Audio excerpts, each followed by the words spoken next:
ఇట్లా జరుగుతున్నాయి అసలు. ఇంత ఘోరంగా అయితే ఎవ్వరు చేయడు. వాడు ఇంట్లో వల్ల కొట్టిండంటే ఏమన్నట్టు ఇంత డోర్ ఇలా కొట్టిందంటే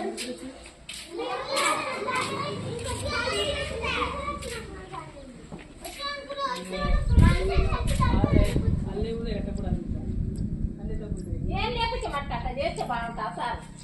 ఏముంటాయి ఉండవు, మనసునే ఉంటారు సార్.